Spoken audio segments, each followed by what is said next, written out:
ప్రధాని మోదీ ప్రసంగంలో ఒక నిట్టూర్పు లాంటిది ప్రసంగం చేశారు. ఏంటంటే రాష్ట్రపతిని అవమానించారు. రాష్ట్రపతికి ధన్యవాద తీర్మానంపై రాజ్యసభలో ప్రసంగం.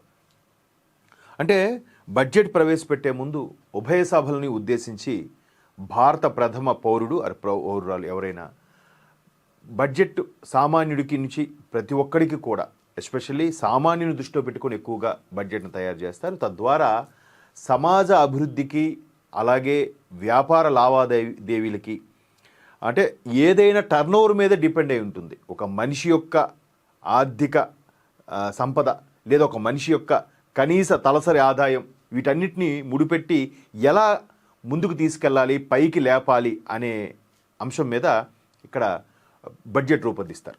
దాని మీద రాష్ట్రపతి ఖచ్చితంగా ప్రసంగించి దీన్ని ఏ వర్గాలకి చేరువుగా ఉందనే దాని మీద రాష్ట్రపతి బడ్జెట్ సంబంధించిన ఒక ప్రసంగం ఉంటుంది. అయితే ఇక్కడ దాని మీద రాష్ట్రపతి ప్రసంగంపై ధన్యవాదాలు తెలుపుతూ అమ్మ మీరు మాకు శభాష్ అని చెప్పి ముందుకు నడిపిస్తున్నారు, అందుకు మీకు ధన్యవాదాలు తల్లి, కృతజ్ఞతలు అని చెప్తూ తీర్మానం చేయాలి సభ.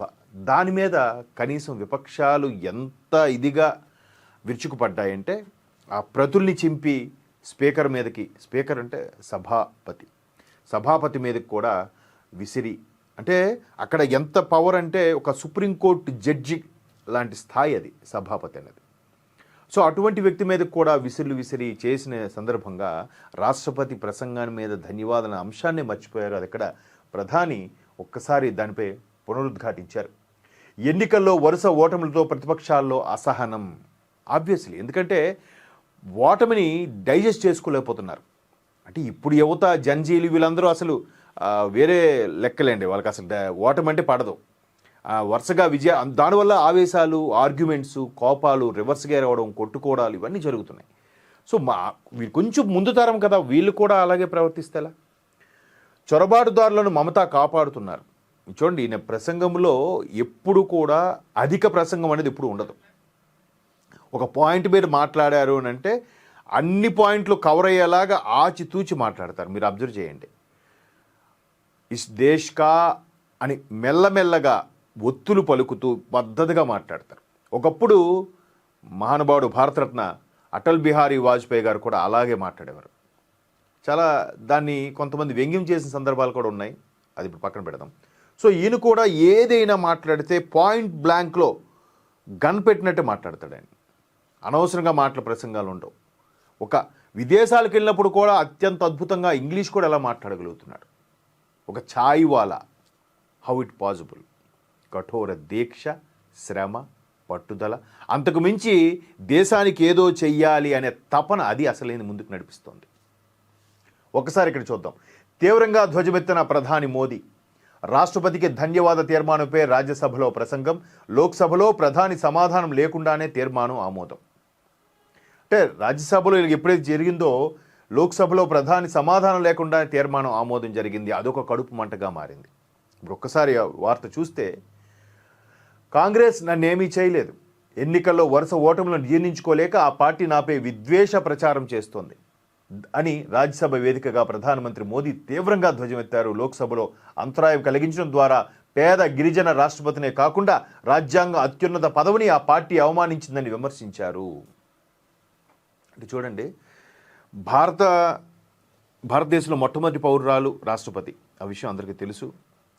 పౌరుడు పౌరురాలు. రాష్ట్రపతికి ఎన్ని అధికారాలు కల్పించిందో అన్నీ చూసాం. మన రాజ్యాంగం అతుకుల బొంత అని అని ఎందుకన్నారంటే, మంచివి ఏ దేశాల్లో ఉన్నాయో అవన్నీ తీసుకొచ్చుకున్నాం. ప్రెసిడెంట్ రూలింగ్ అనేది పూర్తి స్థాయి లేకపోయినా ఒక ప్రెసిడెంట్, ఒక రాష్ట్రపతికి ఎంత పవర్స్ ఉన్నాయో అమెరికా నుంచి తీసుకున్నాం. అలాగే కొన్ని హక్కులు ఇజ్రాయెల్ నుంచి, తర్వాత కొన్ని జర్మనీ నుంచి, కొన్ని ఇంగ్లాండ్ నుంచి, ఏది పెద్దల సభ, చిన్న సభ, సుప్రీంకోర్టు, అత్యున్నత న్యాయస్థానం, దానికి ఉండే పవర్స్, అలాగే మరలా అది అమెరికా నుంచి, అలాగే పౌర హక్కులే సంథింగ్ అది ఐరిష్ నుంచి, అలాగే రకరకాల దేశాల నుంచి మంచివి తీసుకొని రాబోయే 100 ఏళ్లలో 100 కోట్ల పైచిలుకు జనాభా అయితే ఎలాంటి కావాలని అలా రాజ్యాంగం రూపొందించిన మన రాజ్యాంగం. అంటే రాజ్యాంగం రచనా సంఘం అధ్యక్షులు అంబేద్కర్ గారు, రాజ్యాంగంకు సంబంధించి కమిటీ సంఘం అధ్యక్షులు బాబు రాజేంద్ర ప్రసాద్ గారు, ఎంతో ఉద్దండులు, సిద్ధహస్తులు, ప్రముఖంగా 6 మేధావులు, ఒక్కొక్క భాషకి ఒక్కొక్క రాష్ట్రానికి సంబంధించిన వ్యక్తులు, ఎంతమంది సుమారుగా 2 సంవత్సరాల 11 నెలల 18 రోజులు కఠోర దీక్ష తర్వాత వచ్చిన రాజ్యాంగం అత్యున్నత స్థానం కల్పించింది రాష్ట్రపతికి. అయితే అటువంటి రాష్ట్రపతిని అవమానించారు. పైగా మేము రాజ్యాంగాన్ని గౌరవిస్తాం, మా పార్టీయే పెట్టింది, అప్పుడు రాజ్యాంగాన్ని అమలు చేసింది, మా ముత్తాతే ఇందులో ఉన్నాడు, మొత్తం చేశాడు అని చెప్పుకున్న ఈ పార్టీ ఇప్పుడు చూడండి, లోక్సభలో అత్యున్నత ఆ పదవిని పార్టీ అవమానించిందని విమర్శించారు. కేంద్ర మంత్రి బిట్టును ద్రోహిగా పేర్కొనడం ద్వారా సిక్కులను రాహుల్ గాంధీ అవమానించారని వ్యాఖ్యానించారు. ఎస్, అంటే ఒక కేంద్ర మంత్రికి సంబంధించి అటాక్స్ చేయొచ్చు, కాకపోతే ఈయన దీన్ని వీళ్ళంతసేపు వీళ్ళనే విమర్శిస్తున్నారు కదా, మతపరమైన విద్వేషాలు రెచ్చగొడుతున్నారు అంటే వేరే వాళ్ళు బతకొద్దా ఇలాంటి రకాలుగా విమర్శిస్తున్నప్పుడు సరైన సమయం అదును చూసి ఇక్కడ ఇక్కడ పేద గిరిజనని వాడుకున్నారు, సిక్కులను కూడా వాడి ఆయన అటాక్ చేశారు. చెయ్యాలి, దీని మరల రాజకీయ రంగు పులుముతున్నారు అనే వాళ్ళు కూడా ఉన్నారు. కానీ పరిస్థితులు చేయి దాటిపోతున్నాయి. మీకు మనసులో ఎంత కుళ్ళు ఉండొచ్చు, మీకు విద్వేషం ఉండొచ్చు, కానీ రాష్ట్రపతికి ఏదైతే గౌరవంగా ఆమె ప్రసంగానికి ధన్యవాదాలు చెప్పి నెక్స్ట్ వెళ్ళండి, మీరు నెక్స్ట్ అటాక్ వెళ్ళండి. అంటే ఇంకేమీ చేయలేక మీకు ఎలా చెప్పాలి, ఉత్తరాదిలో కూడా ఒక్కొక్కటిగా రాష్ట్రాలన్నీ కూడా భాజపా కైవసం అయిపోతున్నాయి. గత సంవత్సరం ఏర్పడిన 4 రాష్ట్రాలు ఏది రాజస్థాన్, ఒరిస్సా ఏవైతే ఉన్నాయో వీటిలో కూడా అలాగే జరిగింది. మొన్న బీహార్లో కూడా మరలా కూటమి వచ్చింది, అంతకుముందు మహారాష్ట్రలో కూటమి వచ్చింది, అంతకుముందు ఆంధ్రప్రదేశ్లో కూటమి వచ్చింది. ఇవన్నీ ఎట్లా? ఒక తెలంగాణ, ఒక కర్ణాటక లిమిటెడ్గా ఒక వేలు మీద చెప్పొచ్చు, లిమిటెడ్గా ఒక 4-5 రాష్ట్రాల వరకు కాంగ్రెస్ ఉంది, మిగతా అంతా కూడా ఏంటి పరిస్థితి?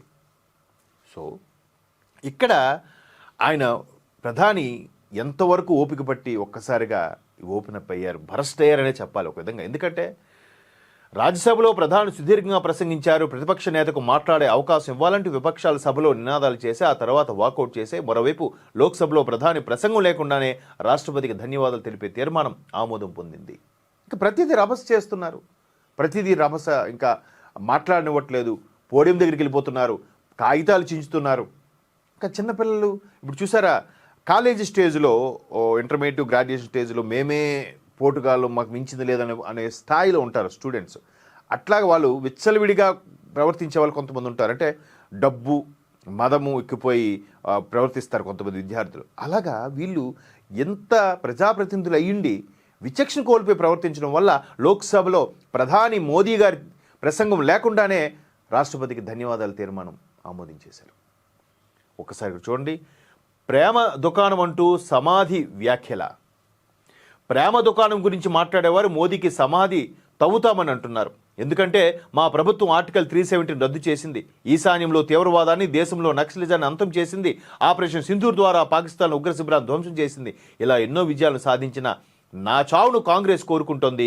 ఎన్నికల ఓటములతో వచ్చిన అసహనమే ఇది. వారు ఎప్పటికీ నా సమాధిని తవ్వలేరు. నాలాంటి పేద వ్యక్తి అత్యున్నత స్థానానికి చేరుకొని కొనసాగడాన్ని వారు జీర్ణించుకోలేకపోతున్నారు. అంటే ఇది ఖచ్చితంగా, అందుకే ప్రధాని మోదీ ధ్వజమెత్తారు, చాలా గట్టిగా మాట్లాడారు అని అన్ని నేషనల్ మీడియాలో కూడా బ్రేకింగ్గా వేస్తే ఏంటంటే చూడండి, ఇక్కడ ప్రభుత్వం ఆర్టికల్ 370 ఎప్పుడండి, పాకిస్తాన్ విభజన జరుగుతున్నప్పటి నుంచి నడుస్తూనే ఉంది. చెక్ పెట్టరు, అయ్యో మనం కొట్టేసి చంపేసినా పర్వాలేదు, మనం మాత్రం క్యాండిల్ ర్యాలీలు సహనం వాళ్ళని ఏమనొద్దు, ఎందుకంటే సోదరులు కదా. తర్వాత ఈశాన్యంలో తీవ్రవాదాన్ని, 7 సిస్టర్స్ చాలా వచ్చే మీడియా సమక్షంలో ఒక ఆడవారిని భయంకరంగా పబ్లిక్లో పెట్టి నానా హింసలు పెట్టి దాన్ని చంపేశారు. ప్రభుత్వం మాట్లాడలే, ఎక్కడ స్పందించలే. అప్పుడు అరిచారు, అది ఇది R2. మరి 60 ఏళ్ళుగా చేసింది ఏం చేశారు మీరు? ఇప్పుడు ఎందుకు R2 ఆంధ్రప్రదేశ్ అంటారు? సో దాన్ని ఎక్కడ సిజరింగ్ ఇవ్వాలో ఇస్తూ వచ్చారు. తర్వాత ఆపరేషన్ సింధూర్ ద్వారా సుమారుగా ఒక 110-120 మంది తీవ్రవాదులను మట్టుపెట్టేశారు. ఎన్ని స్థావరాలు అంటే దగ్గర ఒక 60-70 స్థావరాలకు సంబంధించి అటాక్స్ చేస్తే పోయారు. అక్కడ తీవ్రవాది హెడ్ తాలు కుటుంబ సభ్యులే 10 మంది పోయారు.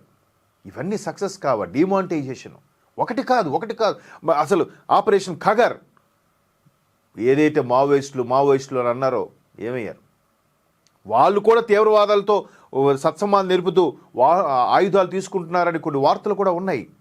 గతంలో చాలా ఆర్టికల్స్ వచ్చాయి, దాని మీద కొన్ని వెబ్ సిరీస్ కూడా వచ్చాయి. సో ఇట్లాంటి నేపథ్యంలో వాటిని కూడా సీజన్ ఇన్ని చేస్తుంటే అది జీర్ణించుకోలేకపోతున్నారు, నా సమాధిని తవ్వలేరు, నాలాంటి పేద వ్యక్తి నిజంగా ఒక ఛాయ్ వాలా అత్యున్నత స్థానానికి వెళ్ళగల చరిత్ర ఎప్పుడైనా ఉందా? స్వతంత్రంలో ఎంతగా పోరాడినా స్వతంత్రంలో అసూలు బాసిన వాళ్ళకే లేదు, మరలా ఎవడో బ్యాక్గ్రౌండ్ ఉన్నోడు డబ్బున్నోడికే ప్రధాన పదవి కట్టబెట్టారే. సామాన్యుడికి ఎక్కడిచ్చారండి? సామాన్యుడు సాధక బాధలు ఎక్కడ తెలుస్తాయండి? మీకు చాలామందికి తెలియదేమో, స్వతంత్రం రాకముందు బ్రిటిష్ వాళ్ళ హయాంలో సౌత్లో అంతగా ఇబ్బంది లేదండి. ప్రధాన నగరాలు ఏదో గ్రాండ్ ట్రంక్ రోడ్, ఏది కోల్కతా నుంచి మద్రాసు వరకు వేసిన గ్రాండ్ ట్రంక్కు ఇరువైపులా ఉన్న వాటిలో కొంచెం ఇబ్బంది పడ్డారేమో కానీ బ్రిటిష్ వాళ్ళు మూలకెళ్ళి అందరికీ ఇబ్బంది పెట్టే పరిస్థితులు అయితే రాలేదు. వాళ్ళు అలా చేశారు. ఎందుకంటే మా తాతగారు వాళ్ళు కొంతమంది చెప్పిన సందర్భాలు ఉన్నాయి. ఇటువైపు అంతగా ఉండేది కాదు, బట్ అంతా కొంచెం ప్రభుత్వం అయితే బ్రిటిష్ ప్రభుత్వం పరిపాలిస్తుందని తెలిసింది అన్నట్టు కూడా కొంతమంది కథలుగా చెప్పారు నా చింతనంలో. అలాగా ఇక్కడ కింద స్థాయిలో ఎవడైతే ఇబ్బందులు పడ్డాడో, దాటి దెబ్బలు తిన్నాడో, జైలు శిక్ష అనుభవించాడో, కాలాపని, అండమాను, అలాగే ఇప్పుడున్న గోవా లాంటి దగ్గర ఎవరైతే చాలా వరకు అలాగా జైల్లోనే మగ్గి చనిపోయారో వాళ్ళల్లో ఎవరైనా సామాన్యుని తీసుకొచ్చి అందరం ఎక్కించారా? లేదు. స్టైల్గా జైల్లో కూర్చొని లేఖలు రాసుకొని పుస్తకాలు రచించుకునే వాళ్ళకి అందరం ఎక్కిస్తే వాడికి ఏం తెలుస్తాయి బాధలు. సో ఇవన్నీ కూడా తృణమూల్ పార్టీ సహచరులు చాలా మాట్లాడారు. వారు ఆత్మ పరిశీలన చేసుకోవాలి. జాలి లేని తృణమూల్ ప్రభుత్వం దిగజారులో సరికొత్త రికార్డు సృష్టిస్తోంది. వారు ఇక్కడ ప్రసంగాలు చేస్తారు కానీ అక్కడ ప్రభుత్వం ప్రజలను చీకట్లోకి నెడుతోంది. సంపన్న దేశాలు అక్రమ వలసదారులను వెనక్కి పంపుతున్నాయి, కానీ ఇక్కడ వారి కోసం కోట్లపైన ఒత్తిడి తెస్తున్నారు. పెద్ద పెద్ద సంపన్న దేశాలే వాళ్ళకి రిసోర్సెస్ ఉన్న వాళ్ళే మా దేశం విడిచిపోండి అని చెప్పి నానా యాగి చేస్తుంటే ఇక్కడ మనం రండి మాకు గెలవడం కావడం మెల్లగా వాళ్ళకి ఓటు హక్కు ఇచ్చేస్తే గెలిచేస్తాం వాళ్ళతో. ఇప్పుడు నాకు అయిపోతుంది, రేపొద్దు నేను పోతారు, నెక్స్ట్ ఏంటి పరిస్థితి? తర్వాత బుధవారం లోక్సభలో జరిగిన ఘటనలో రాష్ట్రపతి జరిగిన అవమానంగా భావిస్తున్నామని మోదీ పేర్కొన్నారు. రాజకీయ కక్షల కారణంగా కాళ్లు కోల్పోయిన సదానందన్ మాస్టర్ ఎన్నడూ తప్పుడు భాష వాడలేదని ఆయనను విపక్షాలు అవమానించాయని ప్రధాని తెలిపారు. ఈ సదానంద్ మాస్టర్ గారు వీళ్ళకి నిరసన తెలియజేయలేక ఆ 2 కాళ్ళు తీసి జైపూర్ లెగ్స్ ఏమంటారు కదా బయటికి తీసి, కాళ్ళు లేని ఆయన ఆ ఆర్టిఫిషియల్ లెగ్స్ బయటకు తీసి టేబుల్ మీద పెట్టి మరీ నిరసన తెలియజేశారు. వీళ్ళ ఓవర్ యాక్షన్ తట్టుకోలేక సదానందం మాస్టర్ గారు కూడా ఈ విధంగా చేయడం అంటే ఎన్నో మదర్ ఆఫ్ ఆల్ డీల్స్, వాణిజ్య ఒప్పందాలు ఇన్ని జరిగినా కూడా అసలు రాష్ట్రపతి ప్రసంగం ఇది ఆశ్చర్యం కలిగిస్తుంది.